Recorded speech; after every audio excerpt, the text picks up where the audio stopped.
The sun was bleeding itself out across the western horizon when Ethan rode into the valley, his horse staggering beneath the weight of dust, anger, and miles of silence. He wasn't chasing gold, wasn't chasing vengeance, wasn't chasing anything at all anymore, he just wanted a roof, a place where his head could rest without the rattle of coyotes or the constant whisper of old regrets. Years on the trail had carved him lean, and though his back was strong as iron, his spirit had grown tired of being tested. In his mind, this stop would be nothing more than a pause, a night's sleep in whatever barn or bunkhouse he could find before moving on again. But fate, as it often does, had other notions. The ranch that appeared before him looked like it had been born out of defiance. A long white fence scarred by weather stretched around fields of tall grass swaying in the dusk. A red barn leaned slightly as though the wind had tried to bend it for years but never quite succeeded. Smoke curled up from a chimney where the big house stood, proud but worn, its windows catching the last gold of the day like a tired eye refusing to close. Ethan thought it looked like a place where people fought to hold on, where they worked with blistered hands and pride storm wouldn't come before harvest. It didn't look like the kind of place that welcomed strangers, but his horse was near collapse, and he was close behind it. He had no choice but to try. When he rode closer, he caught sight of her, Clara Dawson. She stood on the porch, a rifle balanced casually in her arms, her face shaded by a wide brimmed hat. The set of her shoulders told him she wasn't afraid to use the weapon if she thought she needed to. Behind her, two younger women peeked from the doorway, whispering, giggling, their silhouette outlined by the glow of a lamp. Ethan reined his horse and rested his hand in peace. "Evening, ma'am," he called, his voice gravel softened by exhaustion. "Don't mean no trouble, just looking for a place to rest the night.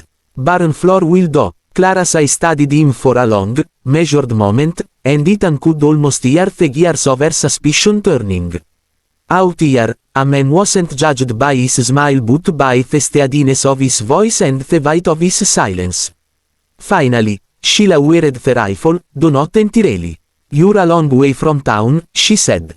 Her voice was steady, low, like someone used to being listened to. "Most men reading through at this hour ain't reading honest." "He ain't most men," Ethan replied simply.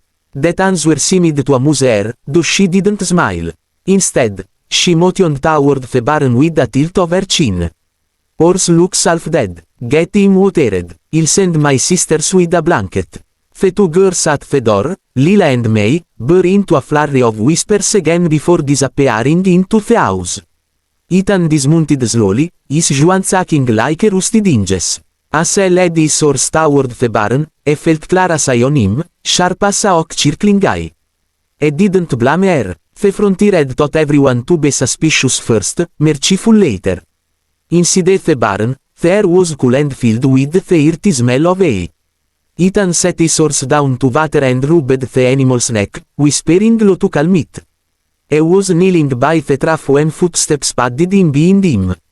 He turned to see the younger women, Lila, the older of the two, with the bold eye that didn't bother hiding their curiosity, and May, quieter, softer, holding a folded blanket in her arms like it was some fragile treasure.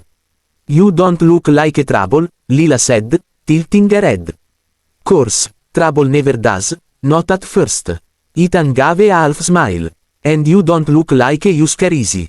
Lila grinned at that, clearly pleased. May handed him the blanket without a word, though her shy glance lingered on his face before darting away. Ethan accepted it with a nod of gratitude. "You'll find Clara don't trust anyone," Lila continued, circling him like she was testing the edges of a story. "But me, I think anyone who can read in this dust without falling over dead deserves a bit of kindness." "Kindness is rare out here," Ethan said, spreading the blanket across a pile of hay. "You won't take it for granted." The sisters lingered longer than necessary, trading glances between themselves as if they already had plans forming, mischief stirring like sparks on dry grass. Ethan noticed it but didn't press. He was too tired to wonder what they were scheming. All he wanted was to sleep, to forget the endless drive behind him, and maybe dream of things other than dust and silence. But as the night wore on, and the wind began to rattle the shutters of the dozen house, Ethan had the distinct sense that the women under that roof had no intention of letting him rest easy. He wasn't sure what they wanted, help, protection, or maybe just the thrill of unsettling a stranger, but he knew one thing with certainty: his journey, which he thought was ending, had only just begun. Ethan Cole had spent his life reading the language of the land, clouds that warned of storm, silence that meant predators nearby, hoofprints that told whether a rider came in peace or pursuit. But what he could not read, what made his boot twist with unease, were the dozen sisters.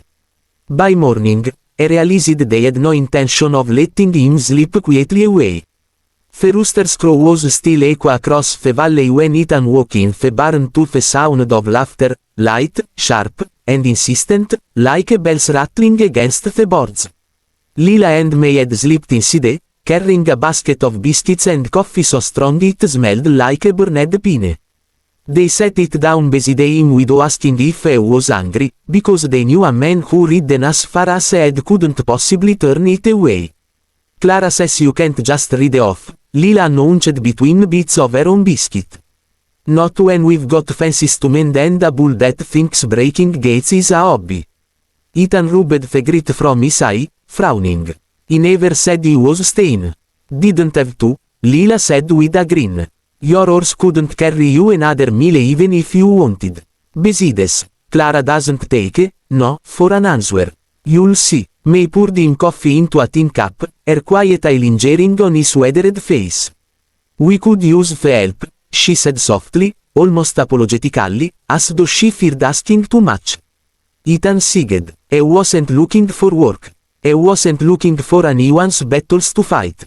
But the truth was written plain as daylight: the ranch needed hands, and the sisters were young, determined, but vulnerable on their own.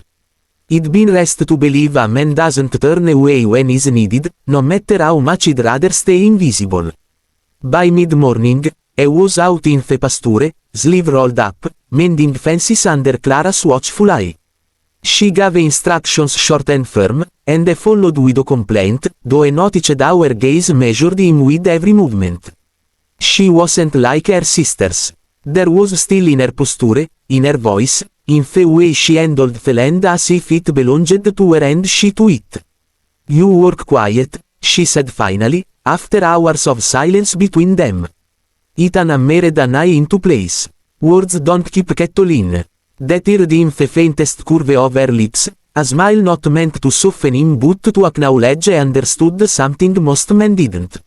For a moment, the air between them carried the kind of respect forged in sweat and silence. But peace was short-lived on the dozen ranch. By afternoon, a shadow crossed the valley, dust rising from the road, a group of riders approaching, their silhouette sharp against the sun.